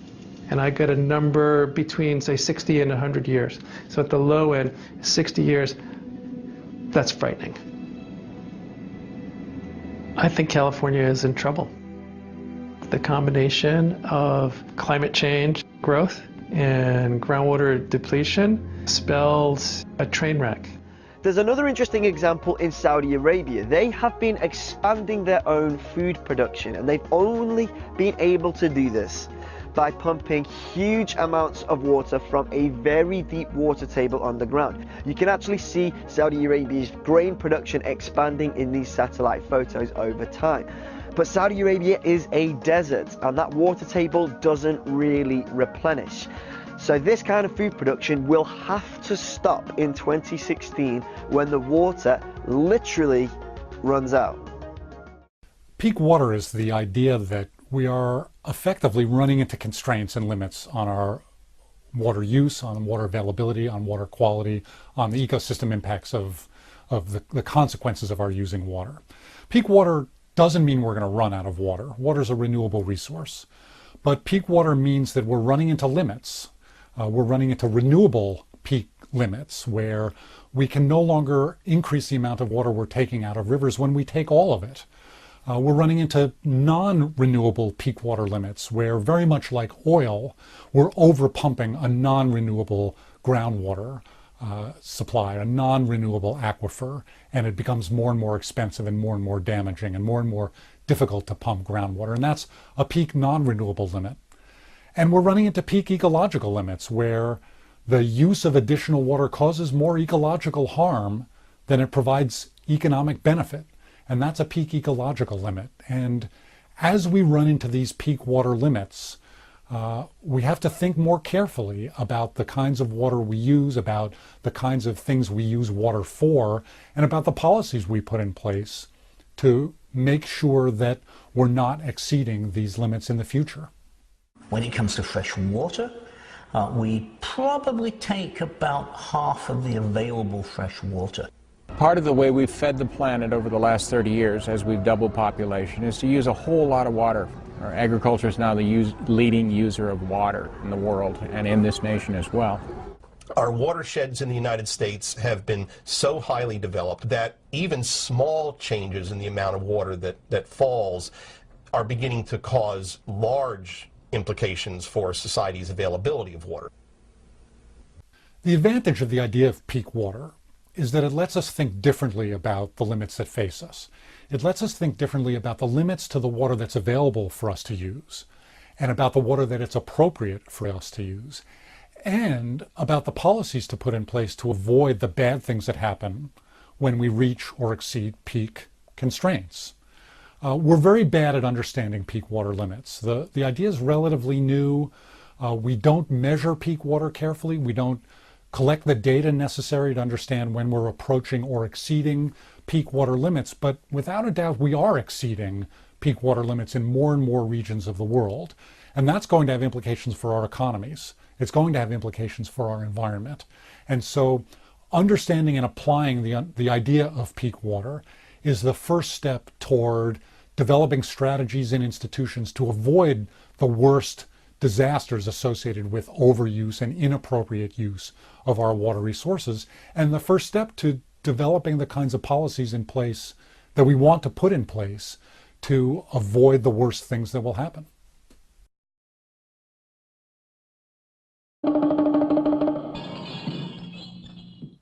Peak oil also means peak food, because we've created an agricultural system that depends overwhelmingly on cheap fossil fuels. We make nitrogen fertilizer out of natural gas, we make pesticides and herbicides out of oil, we use diesel to fuel our tractors, we use oil to transport farm inputs to the farm and farm outputs off the farm. The average food item on an American plate travels 1,500 miles to get there. On average, for every calorie of food energy we produce in modern industrial agriculture, we invest 10 calories of fossil fuel energy. The average piece of food in your supermarket has traveled 3,000 miles or more to get there. So not only is it based on petroleum to grow it, but then it's transported and refrigerated. And it's a system that's very dependent on cheap energy, and it's very energy intensive. The global food supply relies heavily on fossil fuels. Before World War I, all agriculture was organic. Following the invention of fossil fuel-derived fertilizers and pesticides, there were massive improvements in food production, allowing for increases in human population. The use of artificial fertilizers has fed far more people than would have been possible with organic agriculture alone. Fossil fuels are needed for farming equipment, transportation, refrigeration, packaging in plastic, and cooking. Modern agriculture uses land to turn fossil fuels into food and food into people. About 7 calories of fossil fuel energy are used to produce 1 calorie of food. In America, food travels approximately 1,500 miles from farm to customer. We've created a food system that depends overwhelmingly on fossil fuel inputs. Something like 7 calories of fossil fuel energy expended for every calorie of food that we produce and process and distribute. That's a food system that's virtually designed to fail under circumstances that are entirely foreseeable. Industrial agriculture is the most wasteful system you could ever have. And the more you expand it, the more hunger you create, because you're taking land that could produce 2, 3, 5 times the food and making it then not just grow food as commodity, but once it becomes a commodity, it becomes biofuel to run cars or cattle feed, and there's no food. Yeah? If you do the figures for the United States, 60% cattle feed, 30% biofuel, where's the food? 10 units of energy put in to produce 1 unit of energy in kilocalories in terms of food. And now the new data that's coming out that in industrial systems, 50% of the food is being wasted. So what is climate change if not a consequence of failing to respect or even to notice the elemental medium in which we're immersed, the air? Is not global warming, or what some of my friends call global weirding, a simple consequence of taking the air for granted? Imagine you owned a restaurant, and the city let you shovel your waste into the center of the street each night instead of paying for it to be carted away. You'd make more profit too. But soon the streets would be overrun with toxins and trash. Well, that's what's going on in our atmosphere right now. For example, the work of James Hansen, who is the head of the NASA Department on Climate Science. He has argued that actually you're looking at 350 parts per million as the maximum atmospheric concentration of greenhouse gases that is safe, and that actually we need to be below that. And he said once you go past that level, then you will probably go past a 1 degree Celsius rise in global average temperatures. And once you get past 1 degree, he says, you're looking at major changes in ecosystems that by themselves would lead to positive feedbacks between different ecosystems that could then lead to further changes that are difficult to predict. And once those changes got underway, there is a danger of irreversible changes to our climate that could then lead to a runaway warming process. Well, we're emitting carbon dioxide at a ferocious rate. I mean, if you want to understand what's going on in the world, the way to think of it is we're digging up tens and tens of millions of years of biology, all those old dinosaurs and plankton and ferns, burning it and throwing that carbon into the air in a matter of decades. So far, we've increased the temperature of the planet about 1 degree Celsius. That's been enough to melt the Arctic. And here on land, because warm air holds more water vapor than cold, the atmosphere is 5% wetter, which triggers these sensational and horrifying changes in the way that water moves around the planet. Warm air holds more water vapor than cold. I'd like everyone to lift your hand and wiggle 4 fingers. 4 fingers. Thank you. Now you're wondering, why am I asking you to do that? Is the greatest threat to our planet the 400 asteroids that are approaching us and perhaps might collide? Or is it 400 viruses that might attack humankind and cause destruction? No, neither of those. But it is the 400 parts per million of carbon dioxide poisoning in the atmosphere. I think this is perhaps the most important number we could be thinking about right now. 2 days ago, our planet, for the first time in the history of humans, reached that mark, 400. May 9th, 2013. Even more troubling, the rate is growing faster. When it was first measured in 1958 and the 20 years thereafter, it grew at 1 part per million per year. In the last 20 years, it's grown at 2 parts per million per year.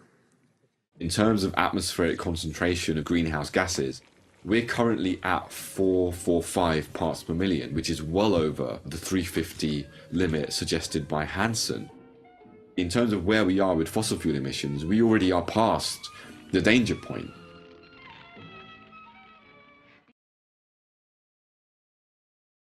The world and its economy turn on energy. But the real question is, do we have an energy shortage or too large a demand? We are almost absolutely, totally dependent on oil for all of our activities. First of all, industry, of course, runs on oil. Everyone understands that. Agriculture, modern mechanized agriculture to feed the world, is heavily dependent on oil. If you look at transportation, again, it's obvious, cars and planes run on oil, petroleum, gasoline, and of course military capability. You cannot fight a war, as the Americans know, without oil.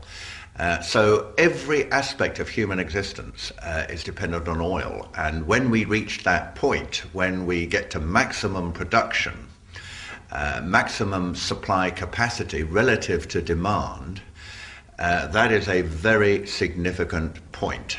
All the structures that now exist are urban formations, our transportation systems, our means of getting food, globalization as an economic model, capitalism as an economic model, which depends upon constant expansion and growth and ever more resources.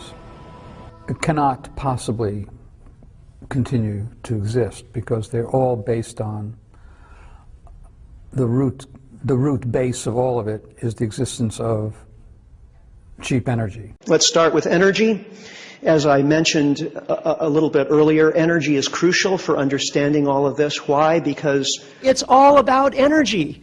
You know, when so many economists look at the question of energy, oil, supplies, and so on, they look at these things purely from the standpoint of dollars and cents. Energy is a component of the economy. How big a component? Well, how much of GDP do we spend on energy? That's how big a component it is. That's not the way to look at this. Energy is all of the economy. If we don't have energy, the economy stops, right? If the electricity isn't available, and when we turn on the light switch, nothing happens, what does that do for the internet? What does that do for this conference we're enjoying today? It all stops. It comes to a halt until we can get the lights on again.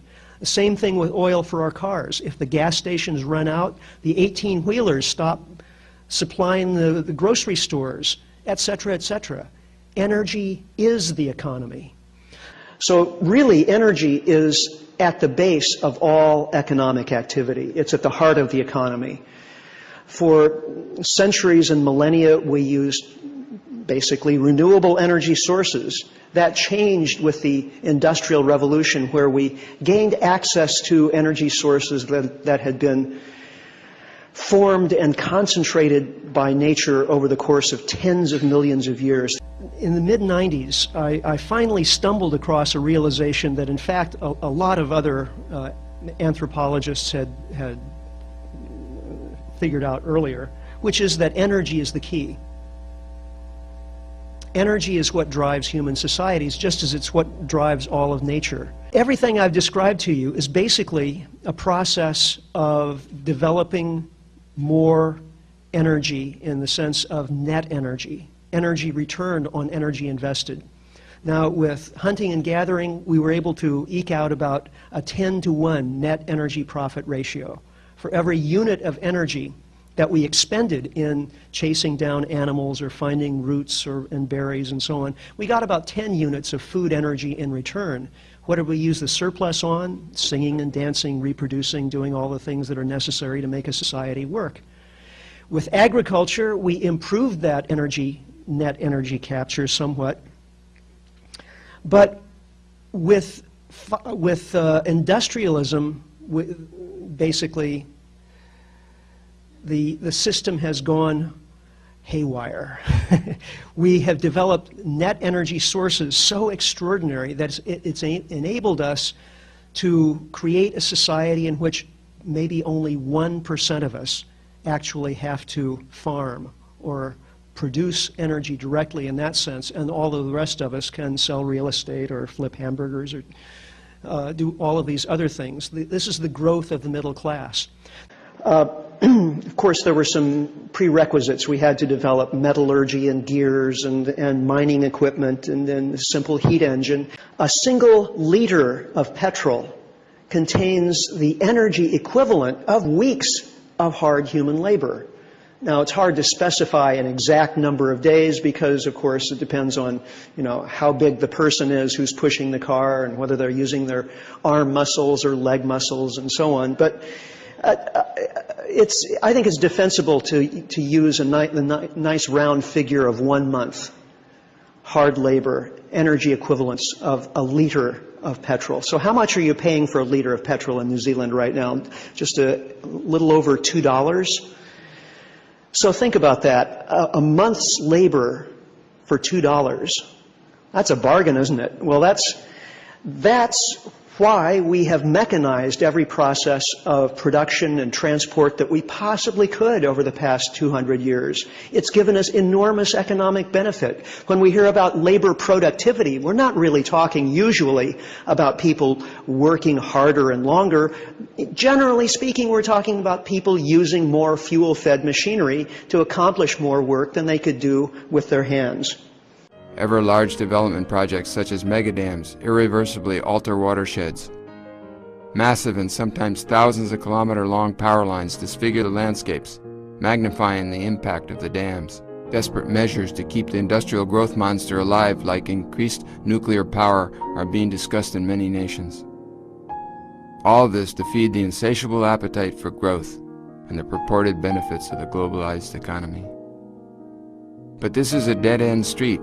The really inconvenient truth is that, yes, we must make very fundamental changes, but no, technology in itself is not at all the answer.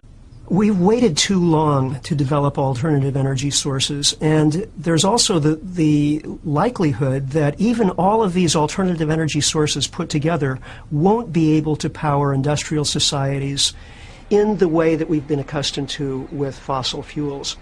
And without timely mitigation, the economic, social, and political costs will be unprecedented. Now, they don't use this word unprecedented lightly, obviously, because they've used it twice. In effect, they're saying this is a bigger problem than the Great Depression or World War II.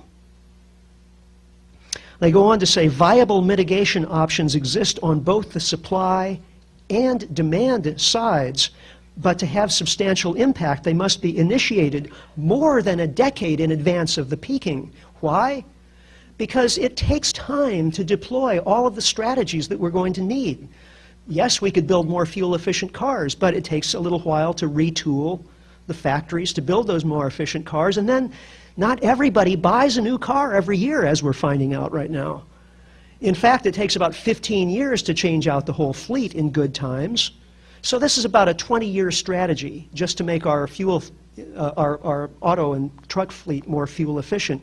Everywhere you look, whether it's building new renewable energy infrastructure or making our existing infrastructure more energy efficient, it's the same thing that requires investment, requires time. So if we wait for the market to sort this out, if we wait for the oil price to shoot through the ceiling and then say, oh, now we'd better do something, we'll be 20 years too late, in effect, to make that energy transition in a proactive and somewhat gentle fashion. If a species overshoots the carrying capacity of that area, it will die back until the population returns to its natural limits. The world has avoided this die-off by finding new lands to cultivate or by increasing production, which has been possible largely thanks to oil. To continue growth, more resources are required than the Earth can provide, but no new planets are available. In the face of all these challenges, global food production must double by 2050 to feed the growing world population. 1 billion people are already malnourished or starving. There will be challenges in feeding over 9 billion in the years to come, when world oil and natural gas production will be in decline.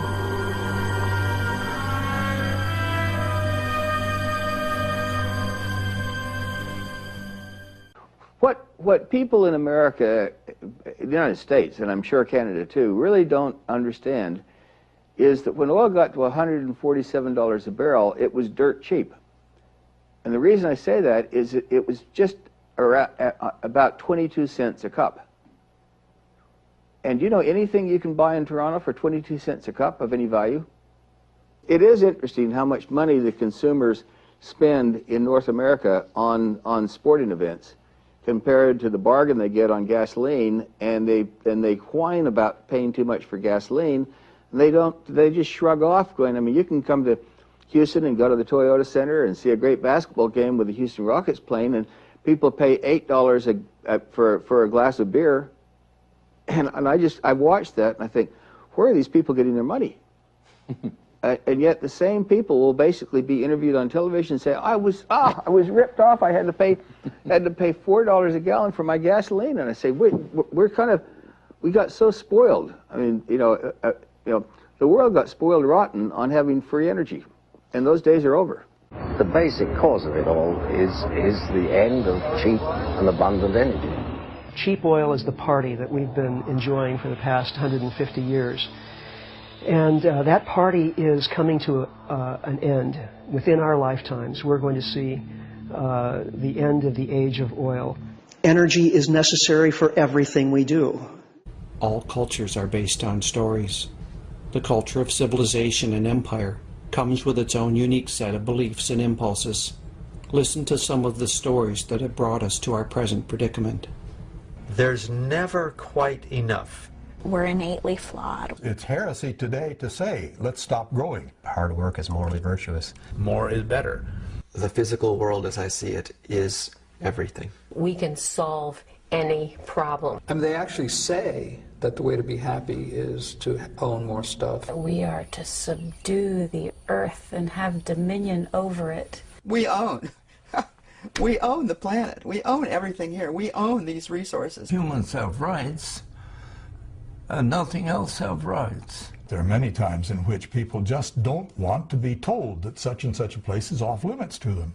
The ambient voice of our culture tells us that this is the best that humans could ever hope for. What we've got right now and where we're going is just unsurpassable.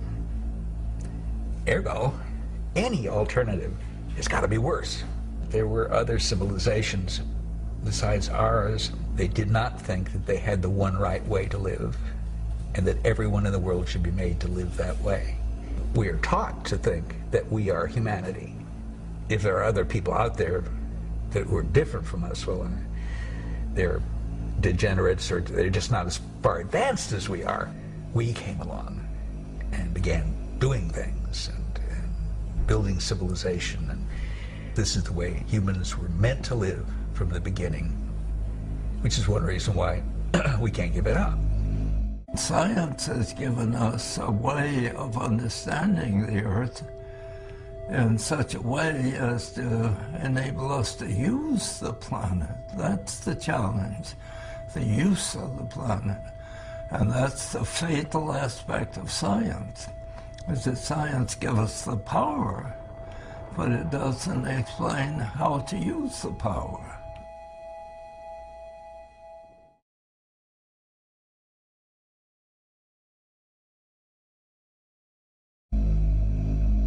Here, perhaps, is the most dangerous story of them all.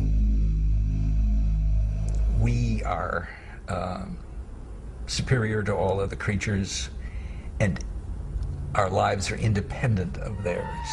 Through his intellect, man has developed a superiority over every other form of animal life.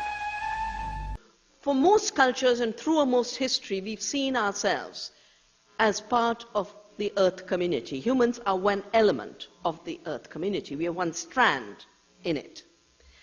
And then the scientific revolution, industrial revolution created a worldview where nature didn't count, she was dead matter, the Earth was not living, and it was only about humans, and that's how the anthropomorphic idea grew. What we invented was something that I call totalitarian agriculture, which is predicated on the notion that it all belongs to us. We can kill off anything we don't want on the land, put a fence around the land, we can grow the food we want on the land, and nobody else can touch it. We live in a culture that's perpetuated the big lie, and the big lie is that we are not only separate from nature, but somehow superior to nature, and nature is here for our use. It is this delusion that we are invincible, that we are best, that we are superior, and that we can command and win over nature that has gotten us where we are. What do we mean when we talk about the rights of nature? And nature is, generally speaking, it's a system governing our well-being. Yet in our culture, we operate as if nature is human property. And in fact, in our laws, in our legal system, nature is understood to be human property, like a slave.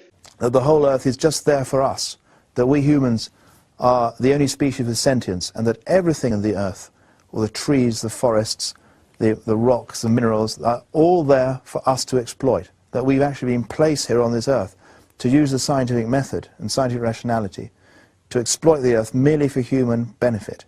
So it's no surprise that after living for 400 years under the influence of this worldview, that we now have this phenomenal crisis. So we need an antidote to the mechanistic worldview. I don't mean to say we should abandon it, because it's a useful way of seeing the world for certain purposes.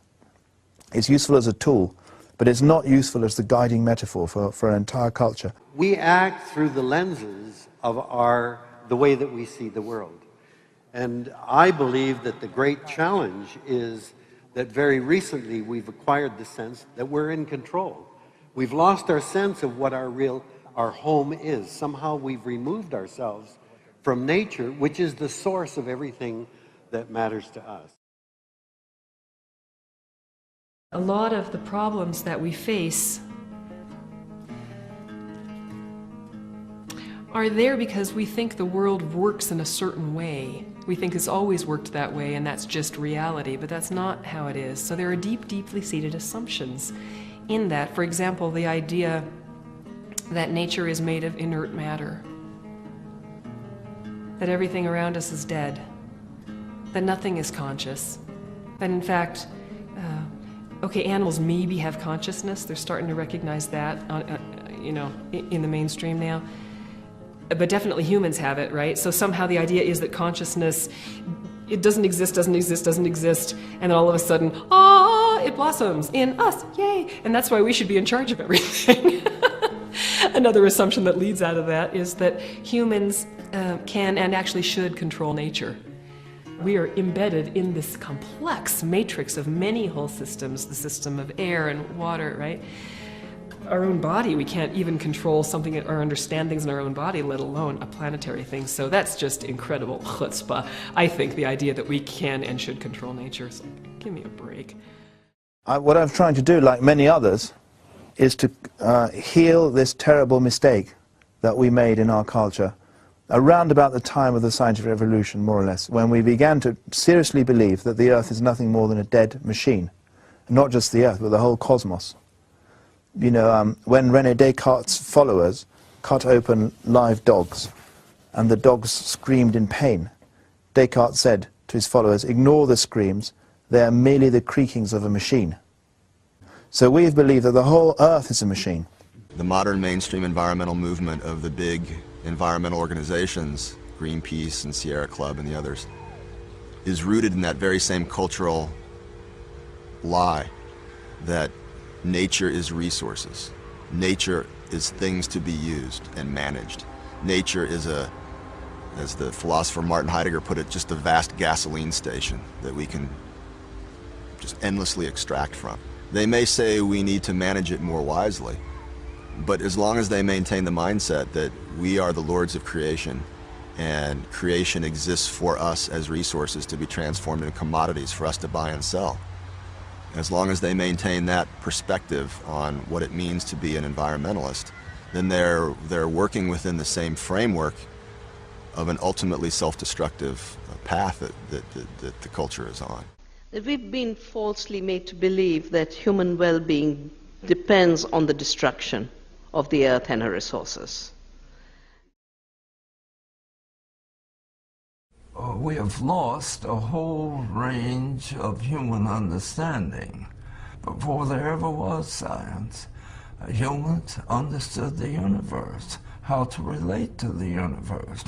And then they had this idea of how to relate to the universe, something which is thrown off base when science comes in and tells you, I'll tell you how to run the universe. Ask the people in California who are having the driest year they've ever had and the biggest wildfire in the history of the Sierras.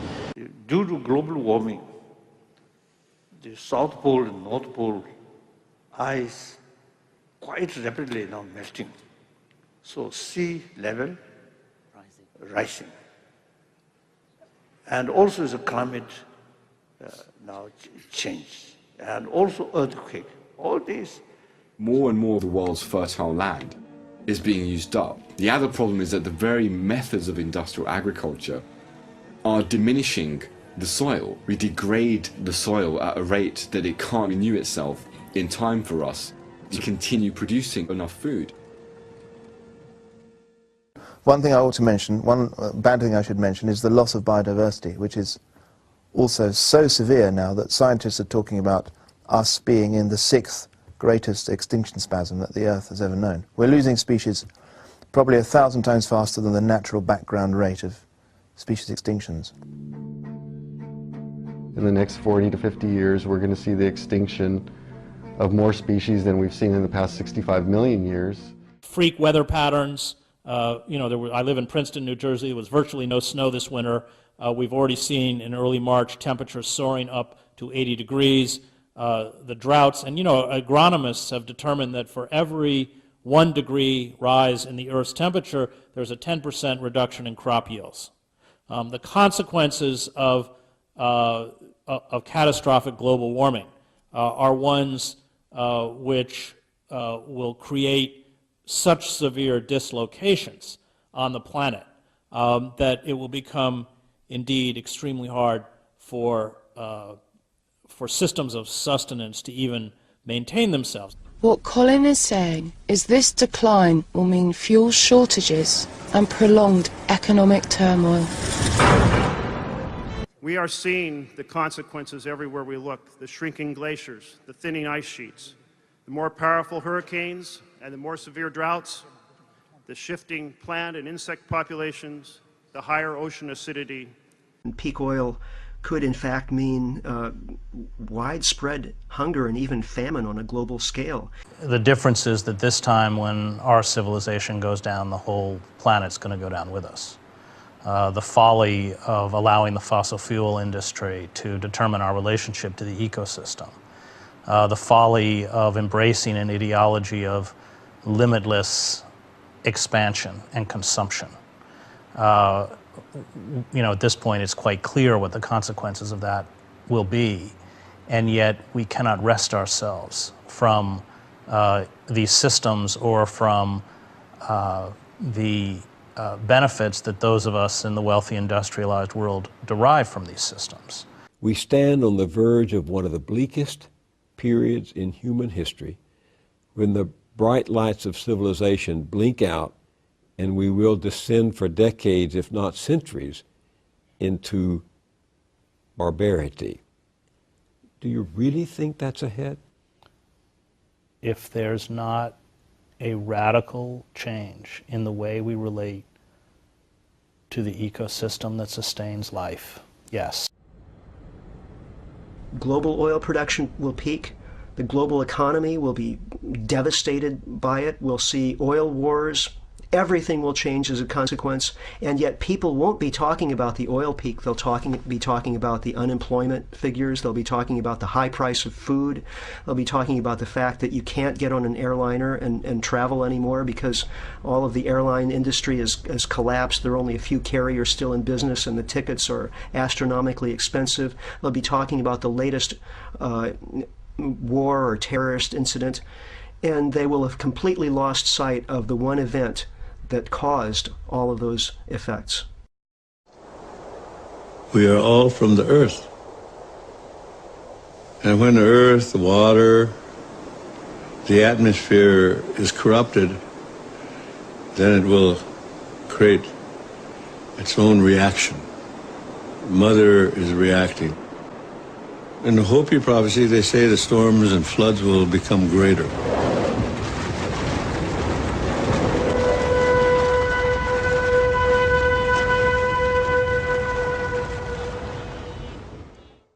Perception is that there's huge instabilities in the world right now. Hurricane Katrina is the metaphor for this. That the hurricane was the proximate cause of the disaster that took place there, but there was layer upon other things that contributed to the human disaster, the ecological disaster that took place. This will happen, this will be writ large upon the planet. And it's hard to say what will trigger it, whether it will be the money system, whether it will be peak oil, whether it will be climate change, whether it will be other earth changes, whether it will be geopolitical tensions, whether it will be some convergence of these in peak events that will then rapidly precipitate a loss of stability in the global system. It could be scary. That, you know, the transportation is going to cost more because oil is an integral part in the manufacture of almost everything. The prices of almost everything will go up. Energy in general will probably go up because if you can't get energy from oil, you'll have to substitute from something else, and the cost of those things will go up. You know, it's not just us. It is a bigger sphere of life that is going to come crashing down on this out-of-control cancerous growth on the planet. John Davies, from about 10 days ago, writing for the Arctic Methane Emergency Group, says the world is probably at the start of a runaway greenhouse event which will end most human life on Earth before 2040. He is not taking into account anything except carbon dioxide in the atmosphere. A paper in the Proceedings of the National Academy of Sciences, climate change is irreversible at temporal scales relevant to the human experience. People also are concerned about human suffering to come, as if we don't have a lot of that already. Look in every non-industrialized country in the world which we're oppressing at the point of a gun. We have plenty of that in industrialized countries, human suffering. And we don't pay any attention to that, for the most part. So, am I worried about the human suffering to come? Yes, I'm worried about human suffering now. Am I worried about suffering at a larger level, like, say, 200 species a day being driven to extinction? I'm kind of concerned about that, yes. Now the planet Earth is telling us, you used me. Our planet's ecosystems are careening towards an imminent, irreversible collapse. Once these things happen, the planet's ecosystems, as we know them, could irreversibly collapse in the proverbial blink of an eye. Something or other will happen, whether people like it or not. Because the grid's going to go down. What we're seeing is industrial civilization is unsustainable. And all of these different crises are really just different manifestations of the fact that this civilization in its current form cannot survive the 21st century. It doesn't have to be this way. Not all human cultures have followed this path.